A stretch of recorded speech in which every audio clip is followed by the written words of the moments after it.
Students, आज का topic है हमारा स्टेट ऑफ इक्विलिब्रियम। ठीक है, इससे पहले हमने इक्विलिब्रियम के बारे में पढ़ा था, उसकी कंडीशन के बारे में पढ़ा था। तो इक्विलिब्रियम किसे कहते हैं? इक्विलिब्रियम ये है कि अगर बॉडी रेस्ट में है या अगर हम उसके ऊपर फोर्सेस लगाते हैं, उनका इफेक्ट अगर ज़ीरो आ जाता है तो बॉडी स्टेट ऑफ इक्विलिब्रियम में होती है। या हम ये भी कह सकते हैं कि total force act on a body if zero and total torque on of a body is zero, then the body will be in the state of equilibrium, यानी वो इक्विलिब्रियम में होगी। ठीक है, अब इसकी 3 स्टेट आ जाती हैं। फर्स्ट वन है स्टेबल इक्विलिब्रियम, सेकंड है अनस्टेबल और थर्ड वन है न्यूट्रल इक्विलिब्रियम। तो इसमें सबसे पहले हम देखेंगे कि स्टेबल में क्या होता है। स्टेबल इक्विलिब्रियम ये होता है कि अगर हम बॉडी में स्टेबल इक्विलिब्रियम बॉडी जो है अपनी उस स्टेट को क्या करती है, मेंटेन कर लेती है। या कुछ अगर उस बॉडी में अगर हम फोर्स लगाते हैं, रोटेशन आ जाती है, फिर वो अपनी इक्विलिब्रियम में आ जाती है। लेकिन अगर हम ज़्यादा उस बॉडी के ऊपर फोर्स लगाएंगे तो ज़्यादा रोटेशन प्रोड्यूस होगी, लेकिन यानी वो पुरानी वाली स्टेट में वापस नहीं आएगी। इसे हम क्या कहते हैं? स्टेबल कहते हैं। जबकि अनस्टेबल स्टेट में क्या होता है कि बॉडी पर हम थोड़ी सी फोर्स लगाते हैं, उसे थोड़ा सा डिस्टर्ब करते हैं, यानी फोर्स लगाने से उसमें रोटेशन भी आ जाती है और वो अपनी पहले वाली इक्विलिब्रियम स्टेट में वापस नहीं आती, तो उसे हम क्या कहते हैं? अनस्टेबल इक्विलिब्रियम कहते हैं। अब न्यूट्रल में क्या होता है कि अगर हम बॉडी पे फोर्सेस लगाते हैं, बॉडी में रोटेशन प्रोड्यूस होती है या वो डिस्टेंस कवर करती है और इसके बाद वो अपनी पहले वाली स्टेट में वापस आ जाती है, तो उसे हम क्या कहते हैं? न्यूट्रल इक्विलिब्रियम कहते हैं। चलिए अब हम इसको कुछ एग्जांपल के थ्रू जो है वो डिस्कस करते हैं। ये एक बुक है जो आपने टेबल के ऊपर रखी हुई है। ठीक है, ये है बुक जो आपने टेबल के ऊपर रखी है। ठीक है, और ये इसका सेंटर ऑफ ग्रेविटी है। ठीक है, ये इसका सेंटर ऑफ ग्रेविटी है और ये इसकी बेस भी है, ये बुक की बेस भी है। ठीक है, अब ये इसका सेंटर ऑफ ग्रेविटी जो है ये शो कर रहा है, यानी इसका वेट नीचे की तरफ एक्ट कर रहा है और ये क्या है? इसका सेंटर ऑफ ग्रेविटी है। अब इसके बाद बुक को अगर थोड़ा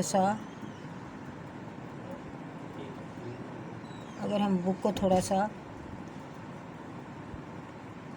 पोजीशन से थोड़ा सा उठा देते हैं, ये देखिए, थोड़ा सा टिल्ट कर लेते हैं। ठीक है, ये देखिए, अगर हम बुक को थोड़ा सा टिल्ट कर लेंगे तो क्या होगा? ये देखिए, तो ये इसका सेंटर ऑफ ग्रेविटी अगर हम देखें इसी बेस में से गुजर रहा है। ठीक है, अगर हम देखें यानी हमने इसके ऊपर थोड़ी सी पहले सेंटर ऑफ ग्रेविटी जो था वो इस पॉइंट पे था, अब सेंटर ऑफ ग्रेविटी जो है हम देखें यानी उसके सेंटर ऑफ ग्रेविटी की जो है यहाँ लोएस्ट पॉइंट पे है, यहाँ आके थोड़ा सा बढ़ गया। जब हमने उसको टिल्ट फॉर्म से जहाँ हमने फोर्स लगाई इसको ऊपर उठा दिया, उसके बाद जब हम इसे छोड़ेंगे then it come back to its previous condition, यानी ये दोबारा क्या है? इक्विलिब्रियम पोजीशन में आ जाएगी। यानी अगर यहाँ अगर हम देखें तो इसका सेंटर ऑफ ग्रेविटी जो है वो बेस में से ही गुजर रहा है, तो अगर बेस में से ही गुजरे तो इट मीन्स के बॉडी दोबारा अपनी उसी पोजीशन में वापस आ जाती है, तो इसे हम क्या कहते हैं? स्टेबल कहते हैं। लेकिन अगर हम इसके ऊपर बहुत ज़्यादा फोर्स लगा देंगे तो ये भी मुमकिन है। ये देखिए, अगर आपने इसके ऊपर बहुत ज़्यादा अगर हम फोर्स लगा देते हैं तो ये मूव करने के बाद इधर आ जाती है। ठीक है, यानी इसमें रोटेशन आ जाती है, तो फिर क्या होगा? इस सूरत में क्या है? बॉडी रोटेट करेगी और इस पोजीशन में वापस वो दोबारा नहीं आएगी। ठीक है, अब आ जाता है अनस्टेबल। अनस्टेबल के लिए हम एक एग्जांपल लेते हैं। ये आपके पास एक पेंसिल है, ये देखिए। ठीक है, ठीक है, इसे आपने टेबल पे कुछ महारत के साथ आपने इसको खड़ा किया और ये इसका सेंटर ऑफ ग्रेविटी है। ठीक है, ये इसका क्या है? सेंटर ऑफ ग्रेविटी है। अब इसके बाद क्या होगा? जब आप इसे छोड़ देंगे या थोड़ी सी फोर्स लगाएंगे तो ये पेंसिल क्या होगी? इस पोजीशन के ऊपर आ जाएगी। ये देखिए, इस पोजीशन पे आ जाएगी। ये पेंसिल जो है, यानी ये क्या होगी? अपनी डज नॉट रिटर्न टू इस प्रीवियस, यानी ये देखें ये इस पोजीशन में, यानी ये दोबारा अपनी जो इसकी फर्स्ट स्टेट थी उस स्टेट में वापस नहीं आएगी और इसमें क्या होगा? ये इस पोजीशन में आ जाएगी। यानी अनस्टेबल में क्या होता है? Body does not return to इस प्रीवियस पोजीशन। ठीक है, जब आप इसे फ्री करते हैं या फोर्स लगाते हैं, और इसमें अगर आप देखें तो इसमें सेंटर ऑफ ग्रेविटी जो है वो क्या है? अपनी हाईएस्ट पॉइंट पे होता है, हाईएस्ट पॉइंट पे होता है। इसमें मेन पॉइंट जो आ जाता है वो हम देखें कि स्टेबल में जो अगर बॉडी स्टेबल है तो उसका जो सेंटर ऑफ ग्रेविटी है वो अपनी लोएस्ट पॉइंट पे होता है, यानी, और अगर हम अनस्टेबल में देखें तो ये हाईएस्ट पॉइंट पे चला जाता है। अब लास्ट आ जाता है हमारा न्यूट्रल। अब हम न्यूट्रल की बात करते हैं तो उसमें क्या है? A body remain it's new position when disturb from, यानी अगर हम किसी बॉडी को उसकी प्रीवियस कंडीशन से छोड़ देते हैं तो दोबारा वो नई पोजीशन में आ जाता है। ये एक हम बॉल की एग्जांपल लेते हैं, ठीक है। ये बॉल है, ठीक है, और ये इसका सेंटर है, ठीक है। स्फीयर ऑफ सेंटर जो है वो इसका सेंटर ऑफ ग्रेविटी होगा, ठीक है।